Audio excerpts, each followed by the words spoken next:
Okay, so before this video starts, I just want to encourage you to subscribe if you're new and interested in in-depth Destiny 2 analysis and arguments like this one. DLCs are a gamble for any game development company.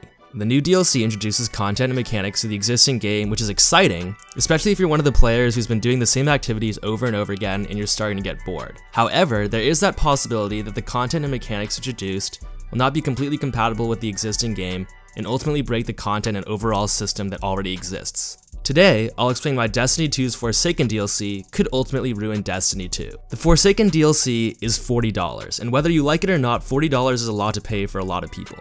As a result, the community is going to be split into people who have the Forsaken DLC and those that don't have it. Considering the size of Destiny 2's community, we're talking about hundreds of thousands of people who are going to be on the side that does not have the DLC. Let's look into the psychological mentality of these players. Many will feel that devs are going to be almost entirely focused on the catering to the group that buys a new DLC, ultimately meaning less focus on the players who don't have it. These players will feel left behind and may ultimately decide to stop playing, thus damaging the community. Looking more into that split though, when the new Gambit game mode comes out, tons of people that were previously interested in Iron Banner and Trials are going to play a hell of a lot less or not even play at all. This is a vicious cycle because people who like those game modes are going to find it hard to find other people to play with. Additionally, since most people who are playing the new Gambit mode, less developer focus is going to be put into making the other Crucible game modes better, adding an additional feeling of neglect, thus causing more players to leave. There's also the issue of abandoning older content. When the new raid is introduced to the game, the number of people playing the older raids is going to drastically plummet. Similar to the idea of introducing new Crucible games, devs will pay far less attention to issues in the older raids and will focus almost entirely on the new raid.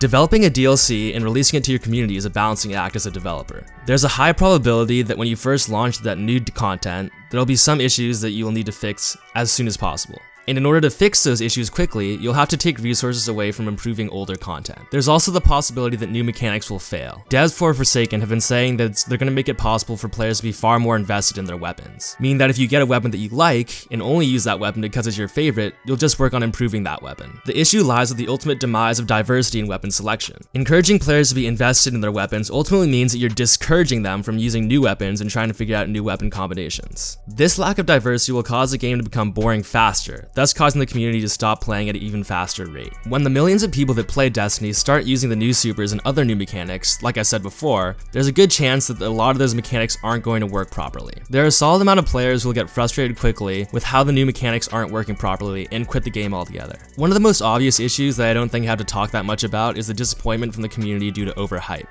Destiny 1 was obviously a huge victim of this, and so was Curse of Osiris in my opinion. Finally, the size of this expansion leads me to believe that this will be the DLC that will need to hold the community over until the next Destiny game, if we follow the same pattern as Destiny 1. Being able to keep a community captivated for that long is really going to take some work and is almost an impossible task. Honestly, it's inevitable that people are going to start quitting pretty quickly. I want Forsaken to succeed and be a great expansion. There's plenty of room for it to do so, but I think that a lot of people get caught up in the hype and forget about some of the possible places for failure. At the end of the day, I understand this is a really controversial topic, so if you guys have any say in it or like want to comment on it, do so in the comments below. I read every single comment and will reply to as many as I possibly can, but I will see your comment if you put it down below, so I'd love to hear your guys' side to this and how you think or how you predict the DLC will perform and why. That's just my take on it. I think it's really overlooked at all the kind of gaping holes in the system and where it could possibly fail.